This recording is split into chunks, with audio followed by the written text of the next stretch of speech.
بسم اللہ تعالی وقولوا للناس حسنا۔ وہ زمانے میں معزز تھے مسلمان ہو کر، ہم خوار ہوئے تارک قرآن ہو کر۔ اشاعت دین کا اہم مرکز صدیق بیانات۔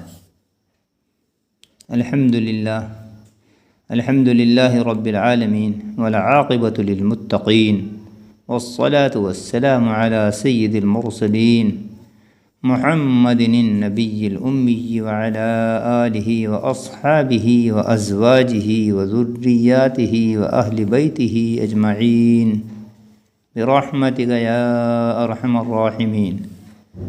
اما بعد، قال اللہ تعالی فی القرآن المجید: اعوذ باللہ من الشیطان الرجیم، والسارق والسارقة فاقطعوا ایدیہما۔ صدق اللہ العظیم۔ اسلام میں نکاح مسنون اور خیر و بھلائی کی چیز ہے، یہاں تک کہ نکاح کی مجلس میں بھی خیر و برکت اور رحمتوں کا نزول ہوتا ہے، لیکن ہم نے شریعت کے مقابل رسموں کو ترجیح دیتے ہوئے اس اہم سنت میں بھی چند ایسی چیزیں داخل کر لی ہیں جو کہ رحمتوں سے محرومی کا سبب ہیں۔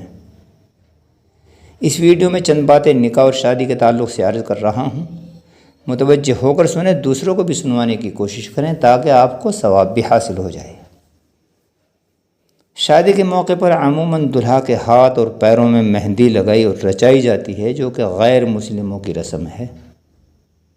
مہندی لگانا عورتوں کے لیے درست ہی نہیں بلکہ بہتر ہے، لیکن بلا ضرورت مردوں کو مہندی لگانے کی احادیث میں سخت ممانعت ہے۔ اس کے علاوہ مردوں کو مہندی لگانا عورتوں سے مشابہت ہے، اور عورتوں کی مشابہت اختیار کرنے والے مرد پر اور مردوں کی مشابہت اختیار کرنے والی عورت پر حضرت صلی اللہ علیہ وسلم نے لعنت فرمائی ہے۔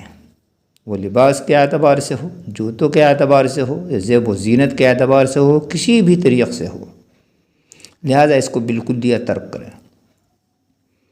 مشاہدہ اور حقیقت ہے کہ نکاح ہونے کے فوراً بعد نکاح ہی کی مجلس میں دلہا کھڑے ہو کر حاضرین کو سلام کرتا ہے، اور اگر وہ اس طریقے سے سلام کرنا بھول جائے تو عزیز و اقارب اس کو کہہ کر کھڑا کر کے سلام کراتے ہیں، اور بعض جگہوں پر وہ اعزاء جو اس کے ساتھ ہی آئے ہیں، اس کے ساتھ موجود ہیں، ان سے مصافحہ بھی کرتا ہے۔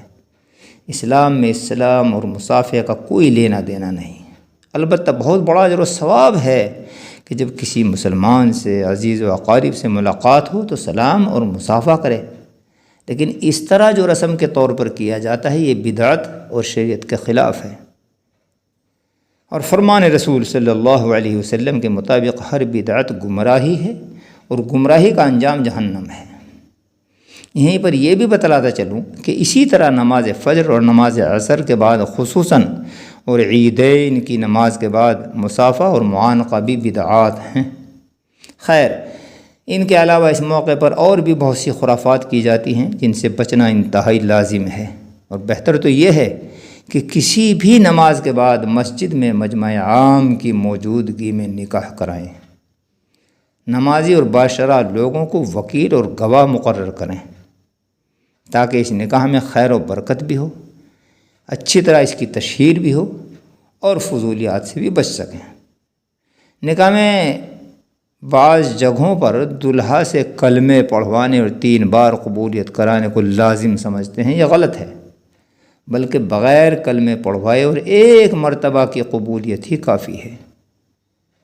سامعین، غور کرنے کی بات یہ ہے کہ دلہا مسلمان ہے تبھی تو اس کی مسلمان عورت کے ساتھ منگنی ہوئی اور آج اس کا نکاح پڑھایا جا رہا ہے۔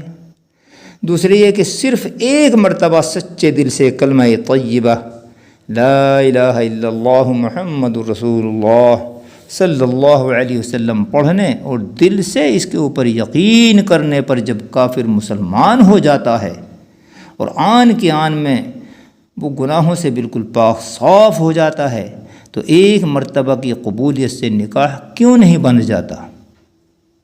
ویسے 3 بار قبولیت میں کوئی حرج نہیں ہے، لیکن اس کو لازم نہ سمجھیں۔ ساتھ ہی یہ کہ پھر تو گواہوں سے بھی کلمے پڑھوانا چاہیے تاکہ ان کے بھی ایمان کی تجدید ہو جائے، اس لیے کہ نکاح میں گواہوں کا ہونا شرط ہے۔ ان کے علاوہ جب دلہا کو کلمے پڑھوانا ضروری سمجھتے ہیں تو دلہن سے بھی کلمے پڑھوانا چاہیے۔ خیر، نکاح کے بعد دلہا کو گھر میں بلایا جاتا ہے، بلانے میں کوئی حرج نہیں، لیکن احتیاط کے ساتھ محرم عورتوں ہی کی موجودگی میں ہو۔ لیکن رسم کے مطابق دلہا کو غیر محرم عورتوں کے مجمع میں بٹھایا جاتا ہے اور پوری بے پردگی کے ساتھ ہنسی مذاق اور دل لگی بھی کی جاتی ہے، جو سراسر شریعت کے خلاف ہے، اور بے پردگی بہت ہی بڑا گناہ ہے۔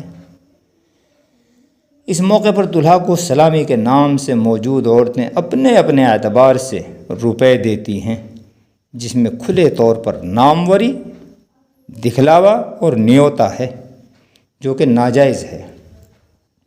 البتہ بلا عدل بدلے اور بلا ناموری کے دینے میں کوئی حرج نہیں ہے۔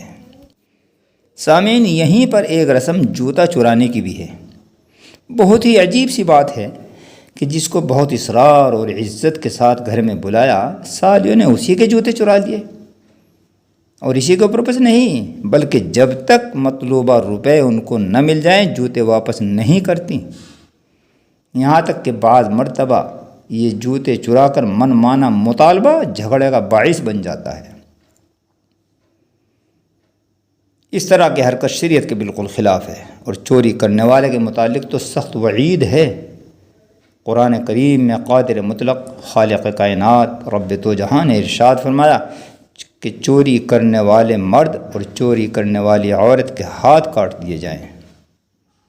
اور اگر ہم اس کو چوری نہ کہہ کر مذاق کہیں تو اس کے متعلق بھی حدیث سنیے۔ فرمایا آقا دو جہاں رحمت للعالمین، تاجدار بطحہ، رہبر اعظم، امام الانبیاء، خاتم الرسل، حضرت محمد مصطفیٰ صلی اللہ علیہ وسلم نے تم میں سے کوئی بھی اپنے بھائی کا سامان مذاق میں نہ لے اور نہ ہی حقیقت میں۔ خیر، یہ رسم بھی غیر اسلامی اور مذموم ہے، جس کا ترک لازم ہے۔ دوسری طرف جب دلہن سسرال پہنچتی ہے تو اسی دن یا اگلے دن منہ دکھائی کی رسم کے تحت عورتیں جمع ہوتی ہیں۔ یہاں تک تو مضائقہ نہیں، لیکن نوبت یہاں تک ہے کہ بعض جگہوں پر غیر محرم مرد بھی اس رسم میں شامل ہوتے ہیں، جس کے ناجائز اور حرام ہونے میں کوئی شبہ نہیں ہے۔ اس کے علاوہ منہ دکھائی کے تحت عورتیں روپے دیتی ہیں، جس میں وہی دکھلاوا اور نیوتا چلتا ہے جس کے متعلق بخوبی بیان کر چکا ہوں، جو غیروں کا طریقہ ہونے کے سبب ناجائز ہے، اس لیے کہ دوسروں کی مشابہت اختیار کرنے کی حدیث میں سخت ممانعت ہے۔ فرمایا نبی علیہ الصلاۃ والسلام نے، من تشبہ بقوم فہو منہم، جس قوم کی مشابہت اختیار کرو گے، جس کا طریقہ اختیار کرو گے، قیامت کے دن اسی کے ساتھ اٹھائے جاؤ گے، اسی کے ساتھ حشر ہوگا۔ ان سب کے علاوہ شادی وغیرہ کی ویڈیوگرافی بھی کرائی جاتی ہے۔ سامعین، یاد رہے کہ کسی بھی موقع کی بلا سخت ضرورت ویڈیوگرافی ناجائز ہے، جس میں آج ہم پورے طور سے ملوث ہیں اور ہوتے جا رہے ہیں۔ یا اللہ ہمیں ان برائیوں سے بچنے کی توفیق بخش، آمین۔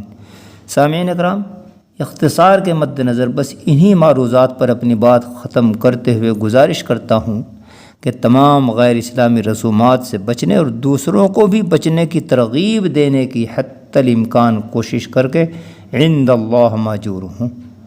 یا اللہ ہمیں عمل کی توفیق عطا فرما، آمین یا رب العالمین۔ وآخر دعوانا الحمد للہ رب العالمین۔ پوری ویڈیو سننے کا شکریہ، عمل پیرا ہو کر عند اللہ ماجور ہوں۔ اور اگر آج تک آپ میرے اس چینل صدیقی بیانات سے منسلک نہیں ہوئے تو میری حوصلہ افزائی کی مد نظر اس چینل کو سبسکرائب کر کے صدیقی بیانات سے منسلک ہو جائیں، جڑ جائیں۔ ساتھ میں ظاہر ہونے والی گھنٹی کو بھی دبا دیں، اور اس کے بعد یہ گھنٹی 3 شکلوں میں ظاہر ہوگی۔ سب سے اوپر 2 پنکھوں والی گھنٹی کو بھی ٹچ کر دیں۔ آپ کے اس عمل سے میری طرف سے جاری کردہ ہر نئی ویڈیو سب سے پہلے آپ کو دستیاب ہوگی، اور آپ اسی طرح فیض یاب ہوتے رہیں گے۔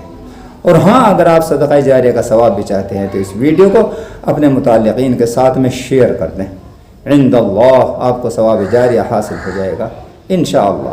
کمنٹ میں اپنے رائے کا اظہار فرماتے رہیں، اور اگر آپ میری دیگر ویڈیوز بھی سننا چاہتے ہیں تو الصدیق دین چینل اور صدیقی بیانات سرچ کر کے سن سکتے ہیں۔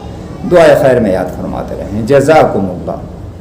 زندگی بخیر رہی تو اگلی ویڈیو کے ساتھ پھر ملاقات ہوگی انشاءاللہ۔